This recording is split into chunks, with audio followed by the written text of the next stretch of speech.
Assalamualaikum warahmatullahi wabarakatuh. Waalaikumsalam warahmatullahi wabarakatuh. Ketemu lagi bersama gua Dacel di Ngabuburit.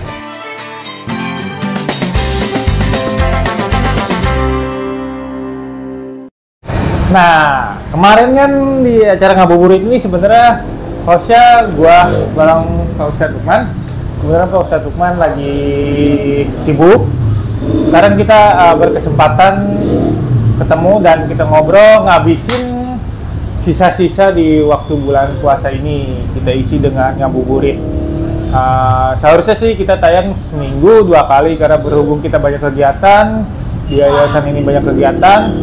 Dan sebentar lagi kita bakal ngadain yang namanya Gemar Ramadan. Gemar Ramadan santunan 200 anak yatim bersama Yayasan Catatan Air Sekolah. Nah, sebelumnya kita sapa dulu nih Ustadz Lukman. Ustadz, apa kabar? Alhamdulillah, baik. Nah, sebelumnya udah pada tahu dong Ustadz Lukman ini siapa? Perkenalkan diri dulu.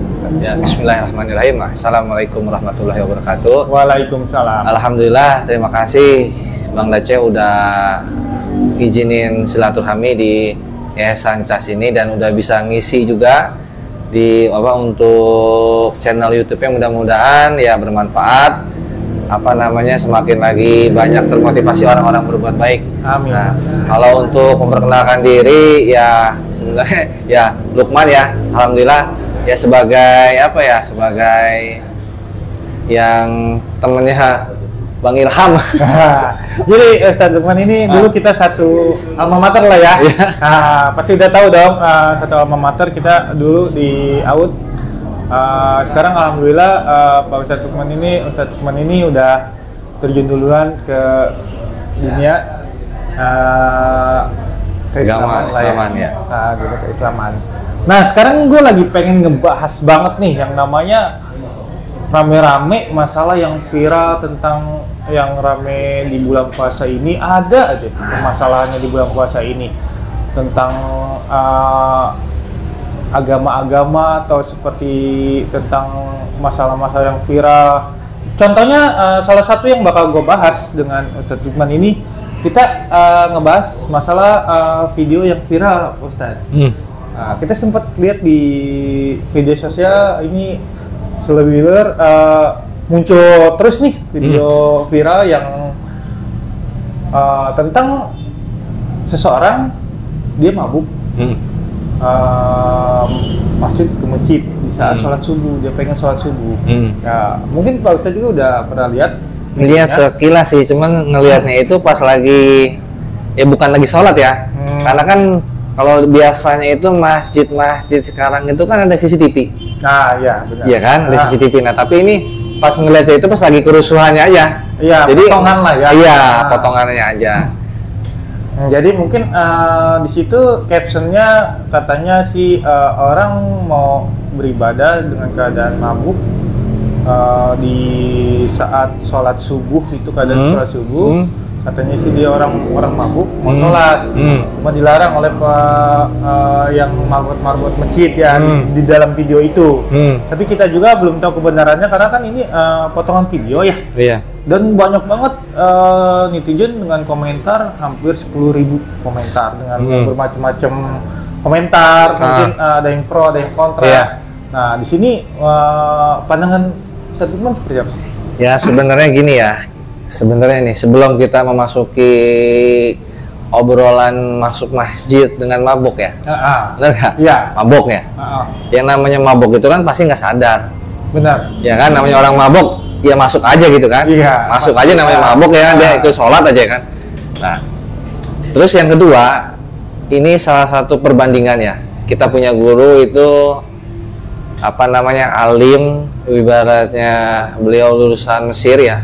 Syekh Nurdin Marbu Al-Banjari, beliau itu selalu mengkiaskan dalilnya itu perumpamaan dengan logika yang sederhana, maksudnya agar kita bisa mengerti, paham ya. Iya. Gini aja, kita ini mau ngapel misalnya ke rumah perempuan. Benar gak? Mungkin nggak kita dalam keadaan mabuk? Nggak mungkin sih. Keadaan nggak sadar gitu kan? Mulut bau alkohol ya kan? Ngomong ngelantur ya kan? Ngaco ibaratnya. diterima nggak dengan baik? Ya enggak. Enggak, pasti diusir ya. Masih diusir. Nah, begitupun sama ketika kita beribadah itu, yang pertama itu yang syaratnya apa? Sholat itu kan kita bersih jasmani dan itu, jasmani lah. Ya kan? Jasmani itu kan ibaratnya kita suci, ya kan? Berwudu, ya kan? Bahkan keadaan junub apalagi? Iya benar. Nggak boleh. Gitu, makanya itu syaratnya kita ya sholat ya kan. Nah, makanya yang kita lihat dari video itu kan nggak dilihat dari awal. Iya. Dia potongan kan, dia masuk wudhu, tahu-tahu ya keributan rame. Ya namanya orang netizen di zaman sekarang nggak boleh ngelihat dikit apa yang viral kan, masuk segala macam langsung ya komentar sih sah-sah aja ya, namanya dunia medsos ya. Tapi kalau secara untuk syarat sholat sih ya udah nggak memenuhi syarat, nggak boleh juga kan sholat dalam keadaan mabuk ya. Cuman kan di situ kan yang bikin ramenya itu apa? Pengusirannya itu kan. Iya. Orang mau sholat nggak boleh sih. Nah itu. Iya kan. Jadi rame. Komentar iya, ya. Jadi rame gitu. Jadi ya kita lihat, kita kan nggak boleh menyimpulkan segala sesuatu itu kalau nggak kita awal. Dari awal. Video awal. Masuk apa terus kita kalau di dalam ilmu agama itu kan ada tabayun ya kan. Ya. Tabayun itu cross check. Ke orang tempat, terus ibaratnya apa namanya, iya kebenaran sampai di mana, dia mana. Bisa jadi emang dia mau masuk itu, ini bukan seujon atau gimana ya, dia mau hanya untuk apa, hanya untuk ingin mengacaukan sholat. Banyak kejadian sekarang ya.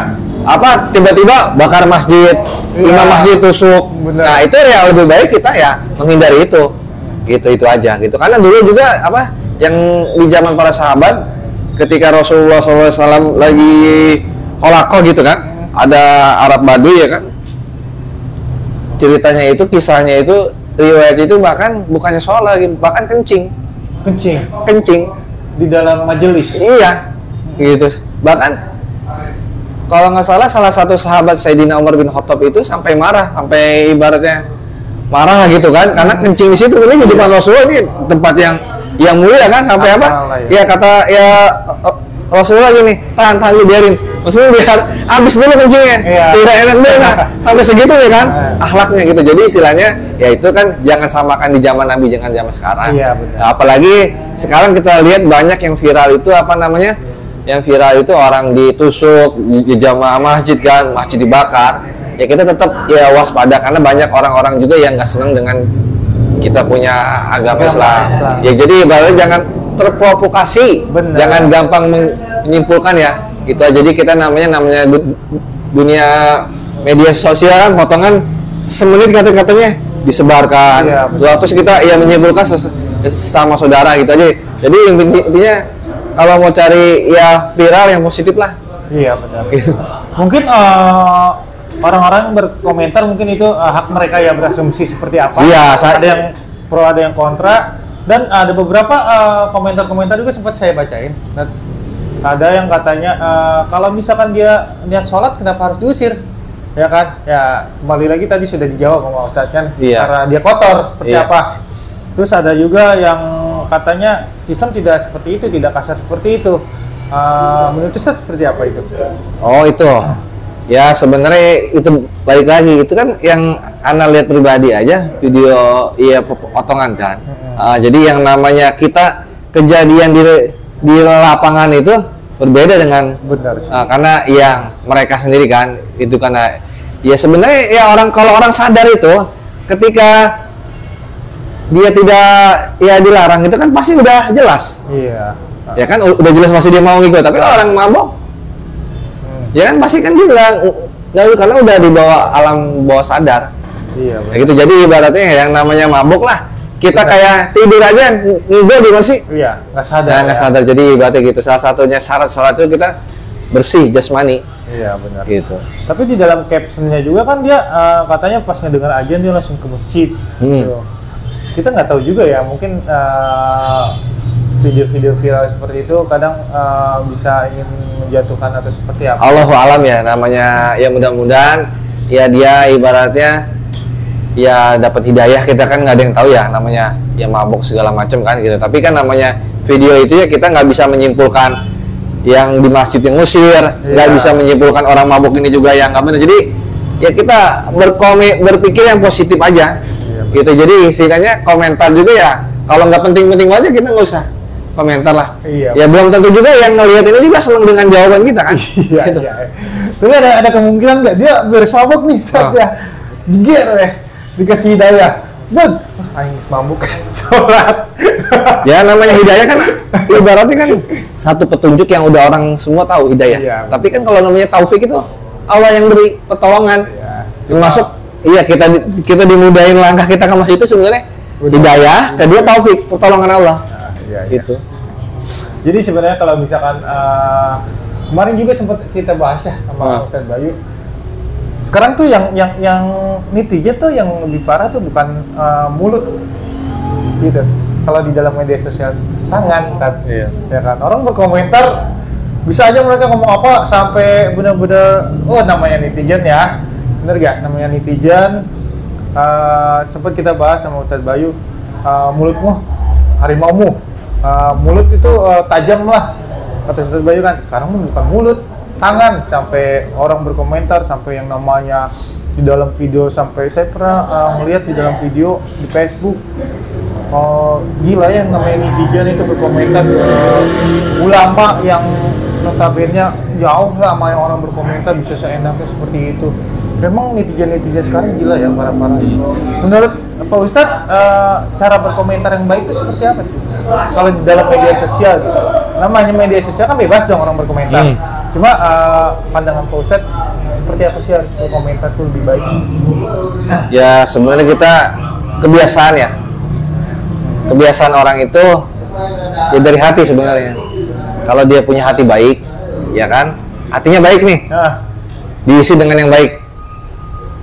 Yang keluar juga baik pasti. Pemikiran. Contohnya gini. Kita itu kan gelas kosong. ya. Ya mau kita isi apa? Mau kita isi kopi, bisa kita isi teh manis. Nah, begitupun yang keluar. Yang keluar dari lisan kita tuh apa? Iya ya. Nah, ibaratnya yang kita lihat itu apa? Jadi itu yang namanya jangankan apa namanya khususnya kita ya, bukan orang tokoh publik ya, bukan siapa-siapa lah gitu ya.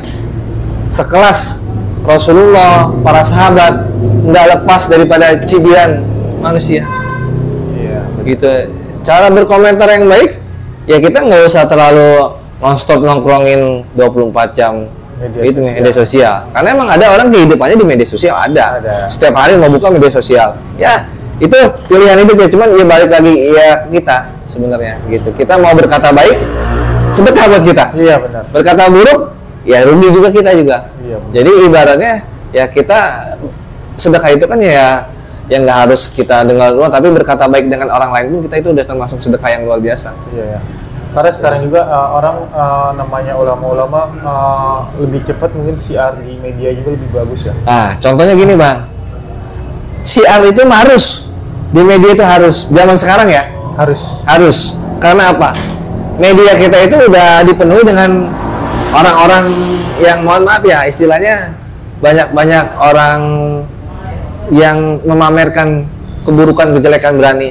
Kalau kita nggak mau mengimbangi itu, malah makin banyak keburukan yang ada. Iya. Jadi ibaratnya kebaikannya kan hilang. Tapi kalau kita syiar, sedekah kita siarkan, berbagi kita siarkan, ya nggak apa-apa. Itu malah memotivasi orang. Itu jangan sampai istilahnya, oh kita takut riya, takut ujub lah. Itu kita kagak mau. Akhirnya orang, mohon maaf, yang ngajak ke diskotik disiarin, yang joget-joget disiarin, ya kan? Yang mabuk-mabukan disiarin. Bahkan sekarang mohon maaf, di satu negara kita ngelihat pembantaian aja siar live. Nah, itu luar biasa. Jadi ibaratnya berpikir jangan terlalu jangan terlalu fanatik juga kan. Oh ini begini enggak, karena semua ibaratnya amal lebih niat. Balik lagi kepada niat kita di media sosial apa. Kalau kita kayak gini nih misalnya, kita niatnya pengen ya viral gitu ya. Wah, enggak lah. Gitu. Jadi ibaratnya kita ya mengalir apa adanya, apa yang kita ucapkan itu yang kita amalkan. Jadi ibaratnya harus pakai dalil misalkan gitu ya. Ini gimana? Iya benar, tapi ya gimana caranya? Ibaratnya orang itu nggak terprovokasi ya kan, nggak membuat orang jadi pesimis kan? Iya. Itu aja. Tapi kalau misalkan yang namanya kebaikan, misalkan kita kayak contoh kita berbagi atau seperti apa, itu maksudnya riya kalau di dalam media sosial itu sendiri. Ya riya itu kan kata orang lain. Paham gak maksudnya? Iya. Orang yang lihat kita dia. Oh. Jadi ente misalnya, ane berbagi nih sama anak yatim, pajang status kan, SW kan. Ya tujuan kita nggak ada untuk dipuji. Tapi ente bilang sendiri, nggak boleh begitu ria. Itu berarti ada yang di pemikiran ente begitu. Jadi yang namanya hati seseorang itu nggak ada yang tahu. Itu sebab bahkan pernah kejadian tuh yang sangat viral ceritanya, sahabat Sayyidina Ali atau siapalah gitu ya. Jadi ketika itu Rasulullah SAW itu melarang untuk menebas lehernya. Karena apa? Karena seorang kafir ini ditebas sama Sayyidina Ali itu sampai terpenggal lah kepalanya. Kata ya Rasulullah sampai yang ngomong gini, kenapa kamu membunuh orang itu? Padahal orang itu udah taubat, maksudnya udah nyerah, minta ampun, aku masuk Islam gitu kan. Kata sahabat ini bilang, dia tidak ikhlas masuk Islamnya karena dia terdesak. Langsung apa? Ya Rasulullah bilang, apa kamu tahu hatinya seperti apa? Apa kamu udah memilah hatinya sehingga kamu menuduh orang lain ria? Sekelas para malaikat pun nggak ada yang tahu isi hati manusia. Iya, betul. Gitu. Jadi kalau ada pun orang mau sedekah ria, mau umroh itu foto, itu biarin buat dia. Iya.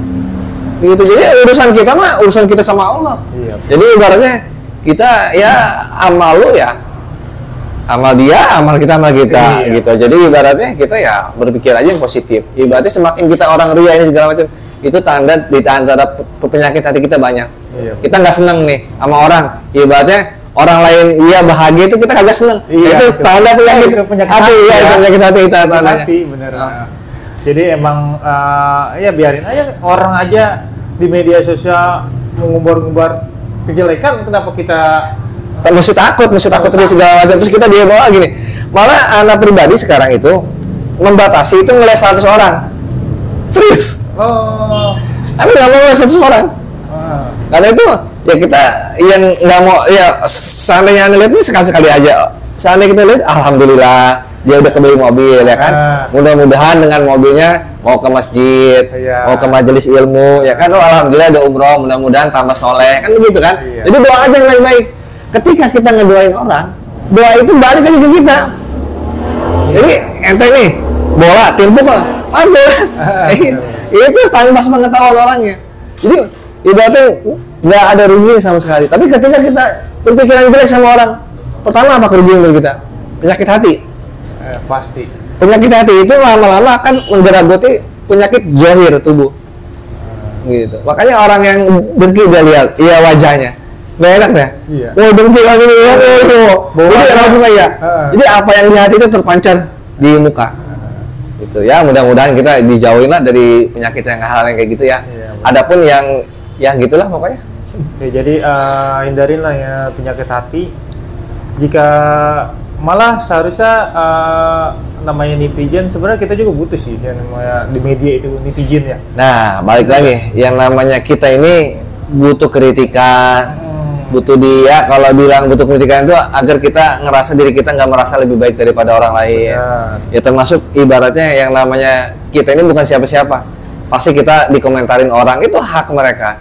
Gitu ya, balik lagi kepada diri kita. Gitu, kita mengambil positif apa enggak setiap perkataan itu. Jadi kembali lagi sama diri kita, kita bisa mengambilnya seperti apa ya. Malah dengan komentar-komentar atau jibiran dari orang itu membuat kita lebih dewasa, lebih baik. Iya. Benar gak?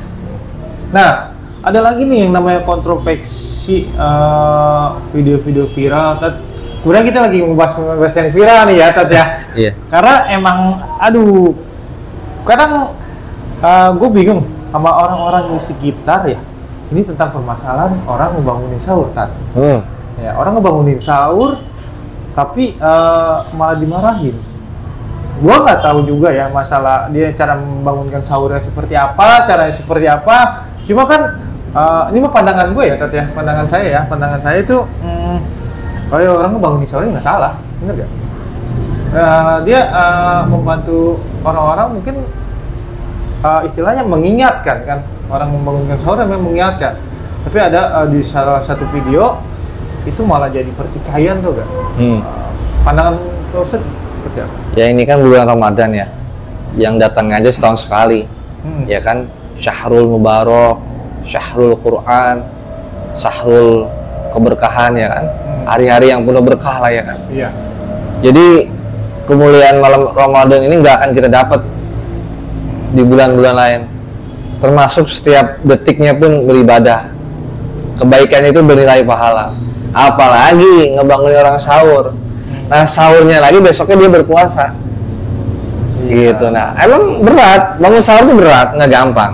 Bangun jam 2 kan, Iya. jam 2 masak, setengah 3 ya kan. Nah, tanda di antara Allah cabut iman seseorang itu adalah nggak seneng dengan siar-siar Islam. Ya kan, salah satunya orang ngebangunin sahur marah-marah ya kan. Gitu. Sebenarnya yang namanya bangun sahur emang harus kenceng kan di satu masjid ya kan. Karena itu di momen itu emang satu tradisi yang baik yang nggak harus dihilangin. Jadi malah ibaratnya satu religius di kampung itu ada bahwa syiar kampung ibaratnya gitu. Jadi jangan dihilangin bangun sahur itu. Nah, cuman kan yang namanya orang sekarang kan itu balik lagi kepada keimanan dia ya kan, dia seneng nggak dengan puasa Pak? Mohon maaf, kalau emang dia orang yang berpuasa pasti dia seneng bangun di sahur, bahkan yang bangun di sahur dikasih makan itu sahur. Iya gitu. Justru kita yang nggak ada ini kita malah iri ada orang-orang yang bergerak di kampung itu. Iya ya. Malah harusnya seneng diingatin ya. Iya, diingatnya. Cuma mungkin karena kan orang-orang zaman sekarang zaman anak zaman now ya. Mereka kalau bangunin sahur tuh kayak rusuh ya. Lebih kelihatan ada yang bawa bendera segala enda sampai malah sekarang bulan puasa sekarang tuh yang sering gua lihat tuh malah dijadiin ajang buat namanya apa ya? Tawuran kan. Perang sarung. Dulu kan perang sarung itu tradisi. Ya kan? Kita pulang tarawih perang sarung ya kan sama kawan kita waktu dari kecil. Itu sebuah tradisi yang namanya bercandaan di masa kecil. Gue juga pernah ngerasain seperti itu, cuma sekarang malah dijadikan yang namanya pertikaian atau kesempatan buat tawuran itu sendiri tuh gak? Seperti di sahur itu. Karena kejadian-kejadian yang akhir-akhir ini tuh namanya ribut-ribut atau tawuran itu di saat sahur. Di kampung ini dia ngebangunin sahur dengan meriah, dengan gaya dia gitu tuh gak? Yang kampung ini dengan gaya dia akhirnya mereka ketemu berantem. Pandangan Pak Ustadz seperti apa dengan cara membangunkan sahur mereka ini? Ya sebenarnya yang pertama itu ibaratnya apa ya, kita harusnya bersyukur ya ada anak-anak muda yang rajin kan bangunin sahur kan. Ada kan sekarang kalau ngelihat di media sosial kan, di channel kan, di masjid kan ada iramanya kan, lagunya enak gitu sahur ya. Cuma kan tetap jangkauan itu nggak panjang kan bangun sahur ya kan. Jadi ibaratnya ya apa namanya, tetap siar itu harus ada. Bahkan dulu ya sebelum bangun sahur kita malam takbiran itu ada takbir keliling kan. Beberapa tahun yang lalu kan waktu kita kecil itu ada takbiran keliling itu ada. Ibaratnya apa? Pakai truk segala macam takbiran muter semua ramai itu. Syiar Islam. Nah, sekarang ya istilahnya orang-orang yang nggak senang Islam itu banyak. Ya kan salah satunya apa namanya? Tilawah malam-malam sekarang udah nggak ada. Iya. Udah nggak ada nih masing-masing nih. Orang baca Quran malam-malam nih, speaker nih. Apalagi seharusnya 24 jam itu siar malam nggak apa-apa. Kok orang terganggu? Toh kita lingkungan kita mohon maaf bukan lingkungan yang maksudnya yang non muslim kan? Iya, muslim. Gitu ya kan, istilahnya rata-rata gitu kan. Toh emang siar kita ini bulan ya Ramadan. Iya. Bulan kebaikan. Di situ kan kita merasa bulan puasa. Jangan sampai bulan Ramadan ini dihilangkan tradisi yang bagus. Sekarang mohon maaf, jangankan bangunkan sahur, warung aja udah terang-terangan buka siang. Iya benar. Coba di mana itu? Yang nggak puasa suruh hormatin yang puasa. Iya. Lebih kebalik ya. Iya. Masa yang nggak puasa harus terbalik kan aneh. Iya. Gitu. Jadi warung dibuka, makan dibuka. Ini udah ibadah udah akhir zaman nih, udah apa namanya udah mulai nggak ini ya nggak sesuai gitu. Jadi ibaratnya ya balik lagi ke kita anak-anak muda nih gitu kan. Iya. Kita mau ngikutin zaman yang menghilangkan budaya itu apa gimana? Iya. Gitu. Ya mungkin emang membangunkan sahurnya tidak salah ya. Tetap benar-benar tidak salah. Cuma mungkin cara mereka yang salah. Malah dijadikan untuk ajang tawuran seperti itu ya. Nah, kalau ajang tawuran sebenarnya kan masalah itu kenakalan remaja ya, oknum ya, anak-anak yang suka pada nongkrong aja kan. Iya. Anak suka pada nongkrong, terus terprovokasi ya Iya. kan, ya jadinya tawuran ya kayak gitu. Cuman kan itu nggak sebagian anak juga ya. Nah, cuman kan kalau yang istilahnya ini kan ya momen-momen ibaratnya momen spektakuler ya, kalau Iya. dibilang ya. Bulan Ramadan itu masya Allah, ibaratnya bulan-bulan yang tiap detiknya aja terhitung pahala, ya kan, amal gitu, ibaratnya nggak akan kita dapetin di malam-malam lain-lain gitu. Jadi ibaratnya ya sangat disayangkan gitu, jangan sampai apa namanya kita orang-orang yang nggak diampuni oleh Allah Subhanahu Wa Taala. Iya benar. Jadi apa namanya bulan ya Ramadan ini dipakai hal-hal yang nggak bermanfaat, siang nggak puas segala macam. Mau sampai kapan kita? Umur kita kan ada ya batasnya Iya benar. gitu. Jadi dari dua pembahasan kita nih yang viral-viral seperti itu, hampir berarti ada beberapa video potongan yang cuma sekedar lebih ke menyudutkan di video pertama, dan video kedua juga mungkin itu lebih ke oknum, ya kan, oknum yang lu ngeganggu lo, bangunin sahur lo. Iya. Tidak tahu juga notabene seperti apa dia, Islam kah atau non Islam. Iya, Bener itu nggak? dia. Iya. Dan yang masuk masjid juga itu kita tidak tahu itu notabene seperti apa. Iya, dia kan agama kita tahu-tahu kan ya ribut aja rame gitu kan. Lagi gitu-gitu aja sih. Jadi gimana kita jangan gampang menyimpulkan segala sesuatu. Nah, ibaratnya kalau nggak penting banget, yang nggak usah dilihat, skip aja. Iya benar. Gitu. Berarti pesannya untuk para penggiat media sosial dengan ada yang video-video kontroversi itu seperti apa? Gimana? Ya kita ngeliatlah dengan secara bijak ya. Ya. Gitu, kalau nggak istilahnya kita nggak tahu dasarnya, ya kan, nggak tahu asal usul ceritanya video menit kan, daerah mana, dengan siapa, orangnya siapa, ya kita jangan gampang menyimpulkan sesuatu. Iya. Karena sekarang itu gara-gara komentar aja kan udah ada pasalnya kan. Iya benar. Jadi ibaratnya kita hati-hatilah. Orang berkomentar. Gitulah ya, maksudnya positif aja lah buat ya teman-teman semua ya kan. Jadi lebih berpandang positif dengan kalian menggiat media sosial, karena sekarang emang tidak bisa dipungkirin semua orang tidak bakal bisa jauh dari media sosial, cuma lebih bijak untuk memandang media sosial. Oke, Ustadz, Iya. terima kasih. Sama-sama. untuk,